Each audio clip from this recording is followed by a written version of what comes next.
Cheers! I'm Glenn Smith with the York County Ale Trail, and welcome to Stony Run. We got Tim March with us here today. How you doing, Tim? I'm doing wonderful. How are you? I'm doing fantastic. We're outside. We got a beautiful night out here tonight, don't we? Absolutely. It's October. Fall has appeared, and well, we know what fall's all about.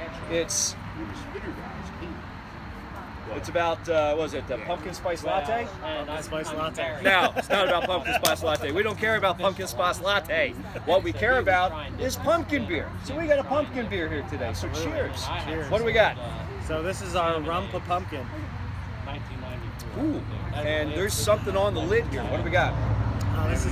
We put a brown sugar and cinnamon rim on there. This is delicious. To enhance the flavor a little bit.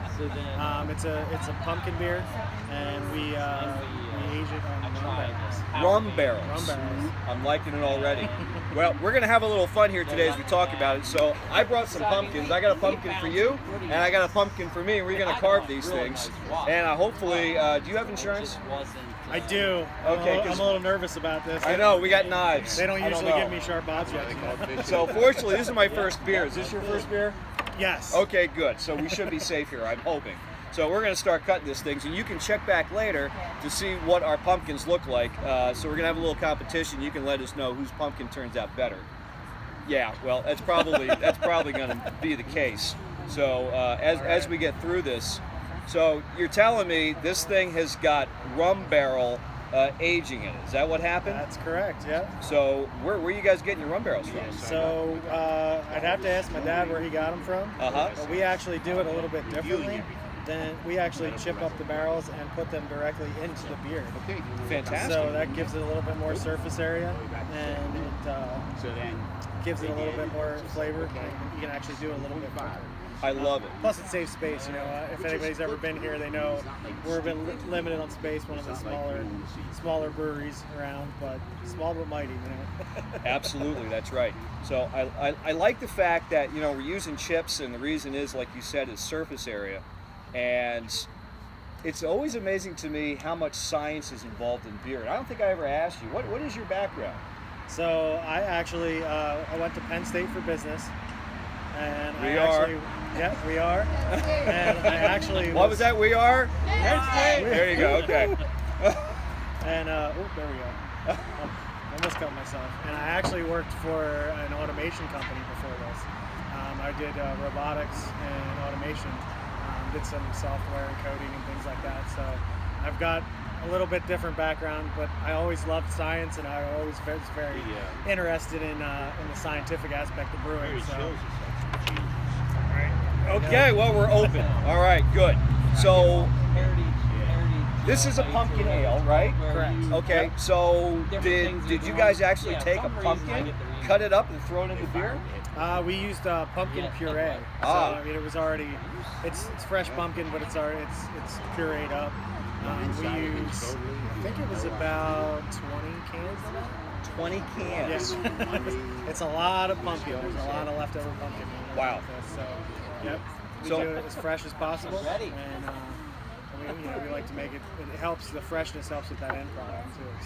So. It's delicious. I've often said there's really like 3 different types of pumpkin beers that are out there. They're the kind you have a beer, and then there's there's some pumpkin in there as an afterthought. Right. Then there's the other beers that it's almost as if you're taking a mouthful of pumpkin pie. And then there's the other type, which, like, for me, seems to be just an incredible amount of spice that you get in there. And what I like about this pumpkin ale here is it's kind of a combination between the first 2 styles that I mentioned. Right. It's you certainly get the pumpkin out of it, but it's not as much as a pumpkin pie that's coming. It's a really nice balance. So yeah, and that's one thing that we like to do with our beer is we don't like it to be in your face with the flavor, because that can be too overwhelming sometimes. We like more of the subtleness. The spices bring out the flavor. It's a good, subtle, but yet you can get the flavor. So it's I'd put our pumpkin beer up against anybody's. Oh, there we go. Challenge. I like it. So I would suspect as well as the rum barrel probably does a nice job of offsetting a little bit of that flavor as well. Yep, gives it that smooth, it smooths out the finish. Helps it to, you get that rum flavor on the back end, but it's not overwhelming, like I said. So it really helps smooth it out. It's a very flavorful beer, and it's a very popular beer. We just tapped it last Saturday, so it was about a week and a half ago. So not last Saturday, but Saturday before. We're on our last keg. I guess you better get over here. Yes, for sure. I'll say this: there's a lot of people that are hesitant about pumpkin. They go, I don't like pumpkin beer. Yep. This is one you should give a try, because I think even if you're the type of person that doesn't really enjoy pumpkin, what's going on with this beer, as you said, Tim, you really don't put the flavor out there. Right. It's not as an afterthought, but it's certainly an aftertaste on this. It's well worth the experience, and I don't think we even mentioned the name of the beer. It's Rum PA Pumpkin. Rum PA Pumpkin. We paid homage to the drummer boys of the Civil War with this one. So because it's made with rum barrels, so Rum PA Pumpkin, and then we capitalize the PA because it's Pennsylvania. So Keystone. Yep, absolutely. So I love it. The Rum PA Pumpkin. All right. Well, we're going to keep carving our pumpkins here, and I said make sure you check back and see whose pumpkin turns out the best. It's probably going to be Tim's anyway. I'm not going to be offended. So before we sign out, I just want to send out a reminder. We are going to be hosting the very first York County Craft Beer Fest. It's going to be on November 16th at the Stone Grill, and we hope to have all 20 breweries in York County represented.